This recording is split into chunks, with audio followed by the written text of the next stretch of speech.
Roderigo. Thus never tell me I take it much unkindly that thou, Iago, who hast had my purse, as if the strings were thine, shouldst know of this, Iago's blood. But you will not hear me. If ever I did dream of such a matter, abhor me.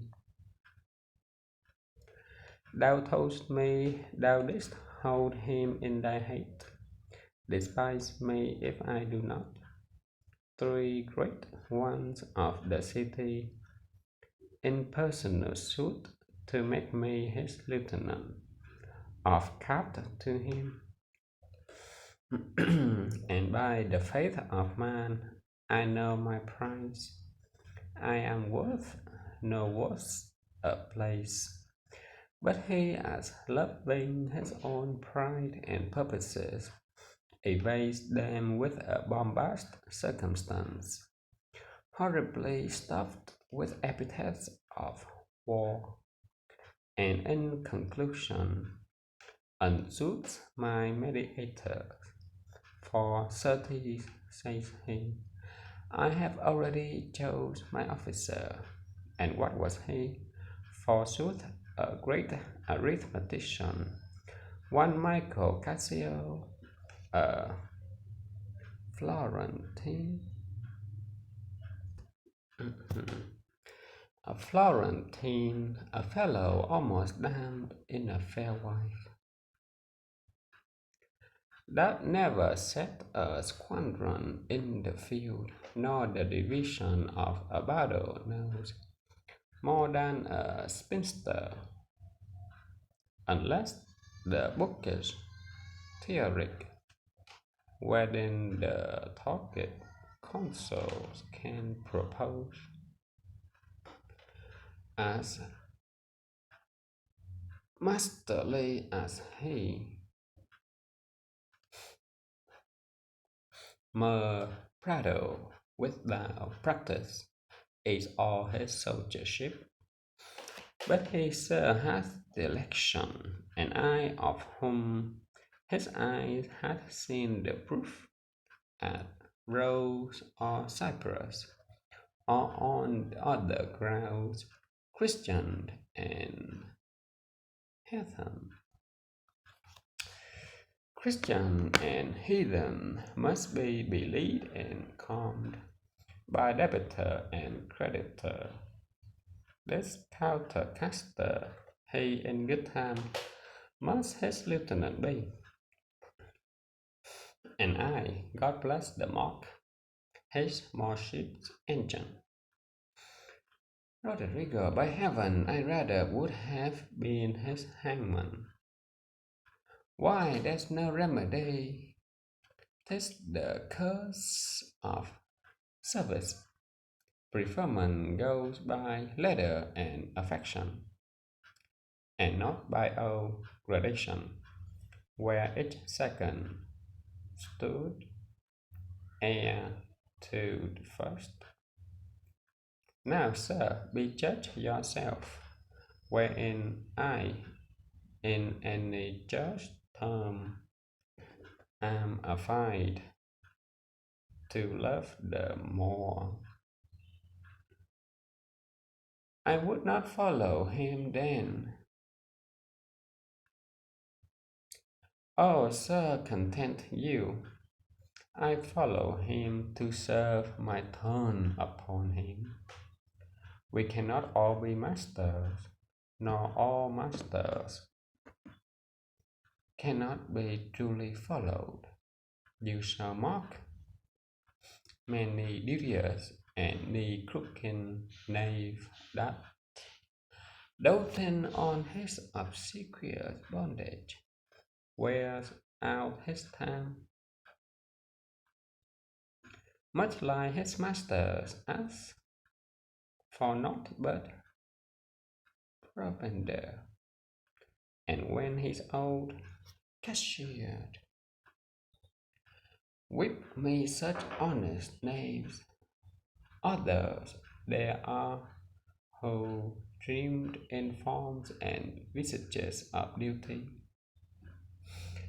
keep yet their hearts attending on themselves, and throw in bursars of service on their lords, do well thrive by them, and when they have learned their codes, do themselves homage. These fellows have some soul, and such a one do I profess myself.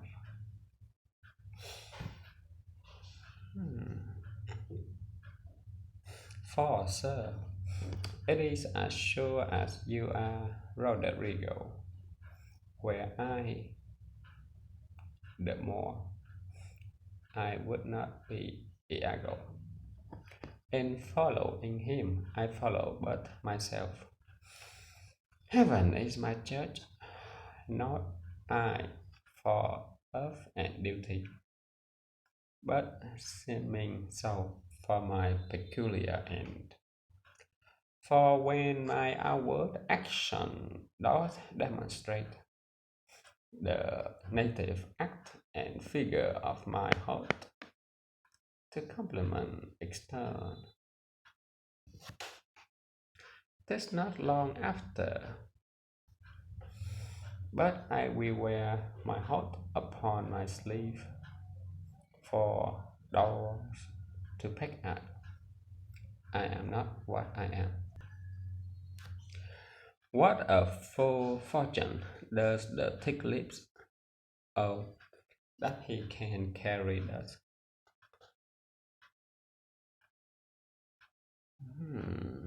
Call up her father, rouse him, make after him, poison his delight, proclaim him in the streets, incense her kinsmen, and though he in a fertile climate dwell, plague him with flies, though that his joy be joy, yet throw such chances of vexation on it, as it may lose some color.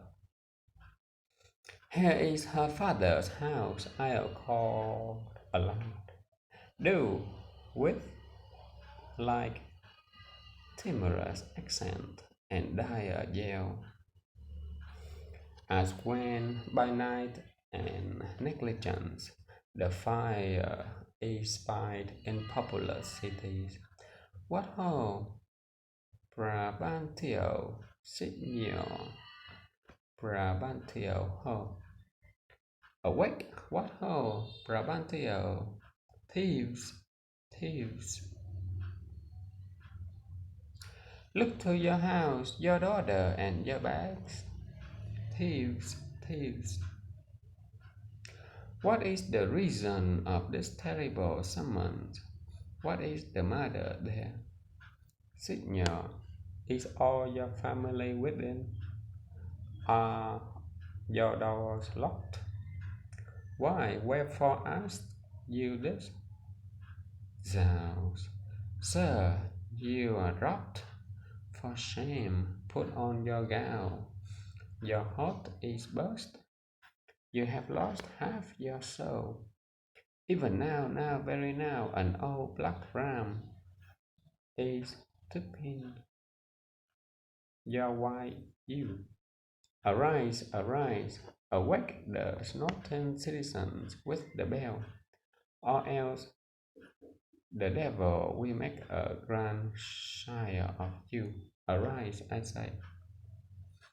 What, have you lost your wits? Most reverend Signor, do you know my voice? Not I, where are you? My name is Roderigo. The was welcome. I have charged thee not to haunt about my doors. In honest plainness, thou hast heard me say, my daughter is not for thee.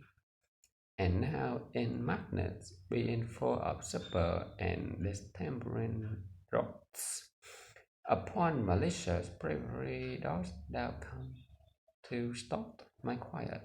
Sir, sir, sir, but thou must needs be sure.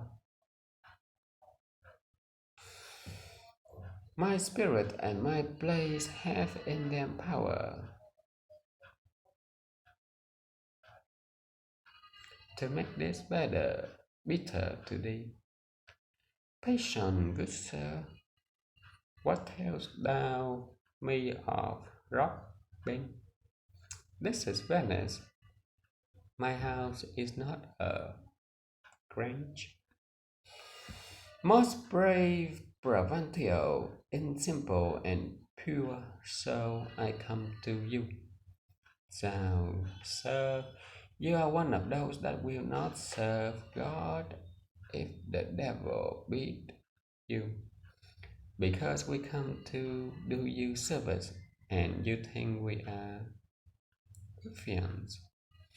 You will have your daughter covered with a Barbary horse.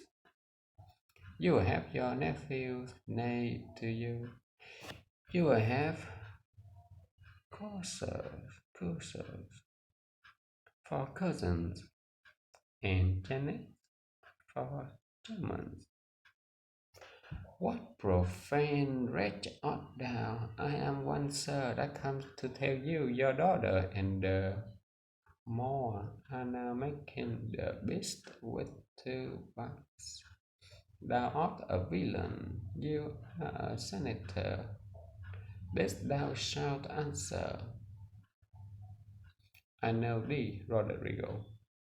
Sir, I will answer anything, but I beseech you, if be your pleasure and most wise consent, as partly I find it is that your fair daughter, at this odd even and the watch of night, transported with no words, nor better God, but with a knave of common high, a good